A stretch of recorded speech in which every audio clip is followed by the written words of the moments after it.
Et l'idée en fait c'était de me dire ok, je fais un projet après l'autre. Je finis ce marathon et après en fait j'organise mon voyage. Donc j'ai fait ce marathon, je l'ai fini. En m'entraînant toute seule, j'ai réussi à y arriver et en le courant encore avec une de mes amies, Julie, une de mes amies d'enfance.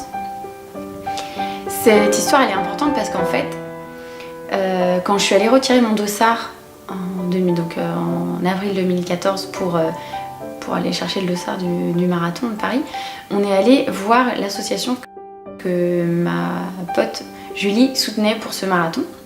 C'était la Fondation Motrice. Et du coup, le fait d'avoir rencontré cette association, ça m'a fait prendre conscience que donc c'est une association qui soutient les enfants qui sont atteints de paralysie cérébrale.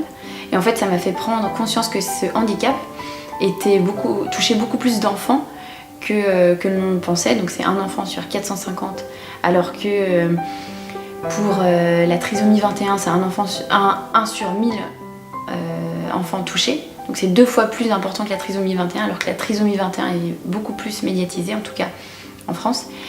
Et donc moi j'étais dans ma réflexion d'organiser ce voyage autour de la course à pied et je me suis dit tiens, si j'essayais de lever des fonds pour cette association et de faire prendre conscience au grand public de cet handicap. J'ai fini ce marathon et là à ce moment-là j'ai commencé à poser à plat les grandes idées de mon projet.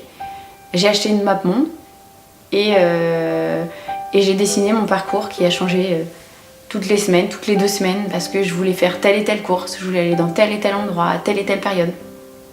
Donc j'ai revu mon parcours je pense 40 fois avant vraiment de me décider. Et puis en plus de la map monde, j'ai quand même fait un tableau Excel en me disant bon, combien de temps je peux partir et qu'est-ce que je peux faire. Alors j'étais dit 1 an, c'est bien, mais je me suis dit c'est pas assez, c'est trop court. Ouais, je me suis dit bon, 5 ans, financièrement c'était pas possible. Je me suis dit bon, ok, on va couper la poire en 2, ok, on essaye 2 ans. Et donc au moment où j'ai un petit peu laissé mûrir cette idée de faire donc, un tour du monde des courses à pied au profit de l'association, donc la Fondation Motrice, je me suis dit tiens, si j'allais rencontrer des femmes qui elles aussi sont coureuses comme moi, parce que je me suis dit attends, je suis sûre qu'il y a des femmes qui ont fait 40 000 courses, qui courent depuis pas longtemps et qui elles sont, comment elles courent elles, quelle est la différence entre une coureuse française et une coureuse d'Afrique du Sud ou du Cambodge ou du Brésil.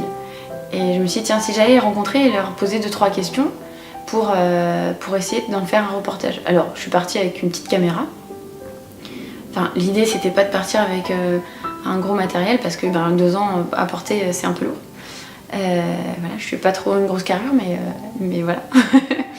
Donc voilà, donc j'ai décidé d'interviewer ces femmes. En fait l'idée c'était de faire un reportage sur ces femmes pour un petit peu identifier les différences qu'il y avait entre leur pratique de la course à pied, comment elles apprenaient la course à pied, quel était leur statut de femme par rapport à ce sport, par rapport à leur aussi comment elles géraient le fait d'être mère, d'être fille qui courent dans leur pays, quel rapport un petit peu elles avaient par rapport à ce sport et qu'est-ce qui les ressemblait et qu'est-ce qui les différenciait.